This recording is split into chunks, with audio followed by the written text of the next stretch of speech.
ಓಂ ಗುರುಭ್ಯೋ ನಮಃ. ಅರ್ಕಮಹಾಗಣಾಧಿಪತಿಯೇ ನಮಃ. ಆತ್ಮಗುರುವೇ ನಮಃ. ಭದ್ರಕಾಳಿಯೇ ನಮೋ ನಿತ್ಯಂ. ಸರಸ್ವತಿ ನಮೋ ನಮಃ. ವೇದ ವೇದಾಂಗ ವೇದಾಂತ ವಿದ್ಯಾಸ್ಥಾನ ಬಿವಚ. ಈ ದಿನ ವೃಷಭ ರಾಶಿಯವರ ದಿನ ಭವಿಷ್ಯವನ್ನು ನೋಡೋಣ. 15/6/2026 ಸೋಮವಾರ, ಅಮಾವಾಸ್ಯ ತಿಥಿ, ಪ್ರಥಮ ತಿಥಿ, ಮೃಗಶಿರ ನಕ್ಷತ್ರ, ಶೂಲಯೋಗ, ಗಂಡಯೋಗ ಅನ್ನುವಂಥದ್ದು ಸಂಯೋಜನೆಗೊಂಡಿರುವಂಥ ದಿನ. ಈ ದಿನದಲ್ಲಿ ಅಮಾವಾಸ್ಯೆಯ ಆತ್ಮ ಪರಿಶೀಲನೆಯ ಶಕ್ತಿ, ಪ್ರಥಮ ತಿಥಿಯ ಹೊಸ ಆರಂಭದ ಸಂಕೇತ, ಮೃಗಶಿರ ನಕ್ಷತ್ರದ ಚಿಂತನೆ ಮತ್ತು ಹುಡುಕಾಟದ ಗುಣ, ಜೊತೆಗೆ ಶೂಲಯೋಗ ಮತ್ತು ಗಂಡಯೋಗದ ಎಚ್ಚರಿಕೆಯ ಪ್ರಭಾವ ನಿಮ್ಮ ಉದ್ಯೋಗ, ಹಣಕಾಸು, ಕುಟುಂಬ, ಆರೋಗ್ಯ ಮತ್ತು ಸಂಬಂಧಗಳ ಮೇಲೆ ಪರಿಣಾಮ ಬೀರ್ತಾ ಇದ್ದಾವೆ. ಯಾವ ವಿಷಯದಲ್ಲಿ ಲಾಭ ಸಿಗ್ತದೆ, ಯಾವ ಕ್ಷೇತ್ರದಲ್ಲಿ ಜಾಗ್ರತೆಯಿಂದ ಇರಬೇಕು ತಿಳಿದುಕೊಳ್ಳೋಣ ಬನ್ನಿ. ಈ ದಿನದ ಗ್ರಹ ಪ್ರಭಾವ ಇರೋದರಿಂದ ವೃಷಭ ರಾಶಿಯ ಮೇಲೆ ಶುಕ್ರ ಗ್ರಹ ಇಂದು ಸೋಮವಾರವಾಗಿರೋದ್ರಿಂದ ಮನಸ್ಸು ಭಾವನಾತ್ಮಕವಾಗಿರಬಹುದು, ಆದರೆ ಶುಕ್ರನ ಪ್ರಭಾವದಿಂದ ಸಮತೋಲನ ಕಾಪಾಡುವ ಶಕ್ತಿ ದೊರೆಯುತ್ತದೆ. ಹೊಸ ಆಲೋಚನೆಗಳಿಂದ ಲಾಭ ಉಂಟಾಗ್ತದೆ. ಕುಟುಂಬ ಮತ್ತು ಆಸ್ತಿ ವಿಚಾರಗಳಲ್ಲಿ ಯೋಚನೆಗಳು ಹೆಚ್ಚಾಗ್ತದೆ. ಶಿಕ್ಷಣ, ಜ್ಯೋತಿಷ್ಯ, ಕಲಾಕ್ಷೇತ್ರಗಳಲ್ಲಿ ಉತ್ತಮ ಸ್ಪಂದನೆ ಅನ್ನುವಂಥದ್ದು ಲಭ್ಯವಾಗ್ತದೆ. ಆದರೆ ಹಠ ಅಥವಾ ಅತಿಯಾದ ನಿರೀಕ್ಷೆಯಿಂದ ತೊಂದರೆ ತರಬಹುದು.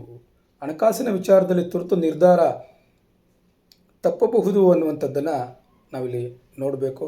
ಆದರೆ ತಾಳ್ಮೆ ಮತ್ತು ವಿವೇಕದಿಂದ ನಡೆದುಕೊಂಡರೆ ಲಾಭ ಹೆಚ್ಚಾಗ್ತದೆ ಅನ್ನುವಂಥದ್ದನ್ನು ತಿಳ್ಕೊಂಡಿರಿ. ಅಮಾವಾಸ್ಯೆ ಮತ್ತು ಪ್ರಥಮ ತಿಥಿಯ ಪ್ರಭಾವ ಇರೋದರಿಂದ ಹಳೆಯ ಚಿಂತೆಗಳಿಂದ ಹೊರಬರಲು ಸಹಕಾರಿಯಾಗಿರ್ತದೆ. ಹೊಸ ಯೋಜನೆಗಳಿಗೆ ಶುಭ ಸಂಕೇತ ಅನ್ನುವಂಥದ್ದು ಲಭ್ಯವಾಗ್ತದೆ. ಮನಸ್ಸಿನ ಶಾಂತಿ ಹೆಚ್ಚುತ್ತದೆ. ಇಂದು ಮನೆ ಅಥವಾ ಕುಟುಂಬ ಸಂಬಂಧಿತ ಯೋಚನೆಗಳು ಹೆಚ್ಚಾಗ್ತವೆ. ನಿಂತು ಹೋಗಿದ್ದ ಕೆಲಸಗಳಿಗೆ ಪುನಃ ಚಾಲನೆ ಸಿಗ್ತದೆ. ದೇವರ ಆರಾಧನೆ, ಮನಃಶಾಂತಿ ಲಭ್ಯವಾಗ್ತದೆ ಅನ್ನುವಂಥದ್ದು. ವಿಶೇಷವಾದ ಎಚ್ಚರಿಕೆ ಅಂತಂದರೆ ದೊಡ್ಡ ಸಾಲ ಅಥವಾ ದೊಡ್ಡ ಹೂಡಿಕೆ ಮಾಡುವಂಥದ್ದು ಬೇಡ. ಅನಗತ್ಯವಾದಂಥ ವಾದ ವಿವಾದಗಳನ್ನು ತಪ್ಪಿಸಿ. ಮೃಗಶಿರ ನಕ್ಷತ್ರದ ಪ್ರಭಾವ ಇರೋದರಿಂದ ಜ್ಞಾನಾರ್ಜನೆ, ಹೊಸ ಅವಕಾಶಗಳ ಹುಡುಕಾಟ, ಸಂಪರ್ಕಗಳಿಂದ ಲಾಭ ಅನ್ನುವಂಥದ್ದು ಉಂಟಾಗ್ತದೆ. ಇಂದು ಹೊಸ ವ್ಯವಹಾರದ ಕಲ್ಪನೆ ಬರಬಹುದು. ಆನ್ಲೈನ್ ತರಗತಿ ಅಥವಾ ಜ್ಯೋತಿಷ್ಯ ಸೇವೆ ಉತ್ತಮ ಪ್ರತಿಕ್ರಿಯೆ ಸಿಗಬಹುದು. ಹೊಸ ಪರಿಚಯಗಳು ಲಾಭವನ್ನು ತರಬಹುದು. ಆದರೆ ನಿರ್ಧಾರದಲ್ಲಿ ಸ್ವಲ್ಪ ಗೊಂದಲ ಉಂಟಾಗಬಹುದು. ಶೂಲಯೋಗದ ಪ್ರಭಾವ ಇರುವುದರಿಂದ ಮಾತಿನಲ್ಲಿ ಕಲಹ, ಸಣ್ಣ ಅಡೆತಡೆ, ವಾಹನ ಅಥವಾ ಪ್ರಯಾಣದಲ್ಲಿ ಎಚ್ಚರಿಕೆ ಅತ್ಯಗತ್ಯ. ಜಾಗ್ರತೆ ತೆಗೆದುಕೊಳ್ಬೇಕಾದಂಥ ವಿಚಾರಗಳಂತಂದರೆ ಕೋಪದಲ್ಲಿ ಮಾತನಾಡಬಾರ್ದು. ತುರ್ತು ನಿರ್ಧಾರಗಳನ್ನು ತೆಗೆದುಕೊಳ್ಬೇಡಿ. ನೀವು ದಾಖಲೆಗಳನ್ನು ನೋಡುವಂಥವರಾಗಿದ್ದರೆ ಚೆನ್ನಾಗಿ ಪರಿಶೀಲನೆ ಮಾಡಬೇಕು. ಗಂಡಯೋಗದ ಪ್ರಭಾವ ಇರೋದರಿಂದ ಕಾರ್ಯಗಳಲ್ಲಿ ವಿಳಂಬ, ಮನಸ್ಸಿನಲ್ಲಿ ಒತ್ತಡ, ಮಿಸ್ಅಂಡರ್ಸ್ಟ್ಯಾಂಡಿಂಗ್ ಆಗುವಂಥದ್ದು ಉಂಟಾಗ್ತದೆ. ಆದರೆ ಶಾಂತ ಮನಸ್ಸಿನಿಂದ ಸಮಸ್ಯೆಗಳನ್ನು ನಿವಾರಣೆ ಮಾಡಿಕೊಳ್ಳಬಹುದು. ಉದ್ಯೋಗ ಕ್ಷೇತ್ರದಲ್ಲಿ ಇರುವಂಥವ್ರಿಗೆ ಮಿಶ್ರ ಫಲ ಲಭ್ಯವಾಗ್ತದೆ. ಆದರೂ ಸ್ಥಿರ ಫಲ ಕಂಡು ಬರ್ತದೆ ಅನ್ನುವಂಥದ್ದನ್ನು ತಿಳ್ಕೊಳ್ಳೋಣ. ನಿಂತು ಹೋದ ಕೆಲಸಗಳನ್ನು ಪೂರ್ಣಗೊಳಿಸಬಹುದು. ಮೇಲಾಧಿಕಾರಿಗಳ ಗಮನ ಸೆಳೆಯುವ ಅವಕಾಶಗಳು ಲಭ್ಯವಾಗ್ತದೆ. ಆದರೆ ನೀವು ಜಾಗ್ರತೆಯಾಗಿರಬೇಕಾದಂಥ ವಿಚಾರಗಳಂತಂದರೆ ಹಠದಿಂದ ಸಮಸ್ಯೆ ಬರಬಹುದು. ಹಾಗಾದರೆ ಹಠ ಸ್ವಭಾವವನ್ನು ಬಿಡಬೇಕು.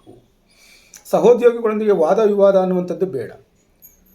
ವೃತ್ತಿಯ ಪ್ರಕಾರ ದಿನಭವಿಷ್ಯ ನೋಡೋದಾದರೆ ಶಿಕ್ಷಕರು, ಜ್ಯೋತಿಷಿಗಳು, ಕಲಾವಿದರಿಗೆ ಉತ್ತಮ ಸ್ಪಂದನೆ ಲಭಿಸುತ್ತದೆ. ಜನರ ವಿಶ್ವಾಸ ಹೆಚ್ಚಾಗುವುದು. ಆನ್ಲೈನ್ ಕಾರ್ಯಗಳಿಗೆ ಅನುಕೂಲ ಅನ್ನುವಂಥದ್ದು ಉಂಟಾಗ್ತದೆ. ವ್ಯಾಪಾರಿಗಳಿಗೆ ಹಳೆಯ ಗ್ರಾಹಕರಿಂದ ಲಾಭ ಉಂಟಾಗ್ತದೆ. ಹೊಸ ಸಂಪರ್ಕಗಳು ಲಭ್ಯವಾಗ್ತದೆ. ವ್ಯವಹಾರ ಮಾಡುವಂಥವ್ರಿಗೆ ನಿಧಾನವಾದರೂ ಲಾಭದ ಸೂಚನೆ ಎನ್ನುವಂಥದ್ದು ಇರ್ತದೆ.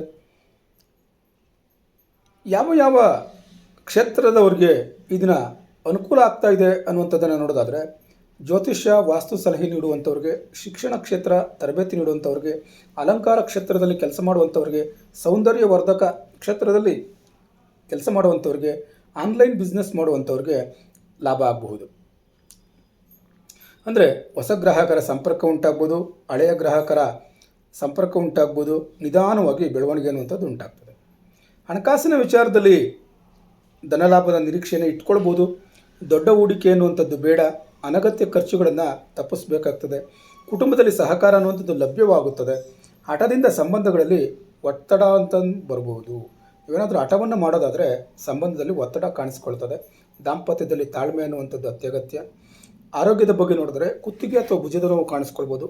ದಣಿವು ಕಾಣೋ ಸಾಧ್ಯತೆ ಇರ್ತದೆ. ಮಾನಸಿಕ ಒತ್ತಡ ಅನ್ನುವಂಥದ್ದು ಲಭ್ಯವಾಗ್ತದೆ. ಆದರೆ ಉತ್ತಮ ವಿಶ್ರಾಂತಿ ಮತ್ತು ಸರಳ ಆಹಾರ ಪದ್ಧತಿಯನ್ನು ಪಾಲನೆ ಮಾಡಿದ್ರೆ ಅನುಕೂಲವಾಗ್ತದೆ ಎನ್ನುವಂಥದ್ದನ್ನು ತಿಳ್ಕೊಂಡಿರಿ. ಇಂದಿನ ಪರಿಹಾರಕ್ಕೋಸ್ಕರ ವಿಷ್ಣುದೇವರ ಪ್ರಾರ್ಥನೆಯನ್ನು ಮಾಡಿ. ಕೊನೆಗೊಂದು ಕಿವಿ ಮಾತು: ತಾಳ್ಮೆ, ಸಮತೋಲನ, ವಿವೇಕದಿಂದ ನಡೆದುಕೊಂಡರೆ ಸವಾಲುಗಳ ನಡುವೆಯೂ ನಿಧಾನವಾದಂಥ ಯಶಸ್ಸು ಮತ್ತು ಲಾಭವನ್ನು ದೊರೆಯುವಂಥ ದಿನ ಇದಾಗಿರ್ತದೆ ಎನ್ನುವಂಥದ್ದನ್ನು ತಿಳ್ಕೊಂಡಿರಿ. ಈ ದಿನ ಭವಿಷ್ಯದ ವಿಚಾರ ನಿಮಗೆ ಉಪಯೋಗವಾಗಿದ್ದರೆ ತಪ್ಪದೆ ಚಾನಲನ್ನು ಸಬ್ಸ್ಕ್ರೈಬ್ ಮಾಡಿ, ಲೈಕ್ ಮಾಡಿ, ನಿಮ್ಮ ಸ್ನೇಹಿತರಿಗೆ ಈ ಚಾನಲನ್ನು ಶೇರ್ ಮಾಡಿ. ನಾಳೆ ದಿನ ಭವಿಷ್ಯಕ್ಕಾಗಿ ಮತ್ತೆ ಭೇಟಿಯಾಗೋಣ. ಧನ್ಯವಾದಗಳು.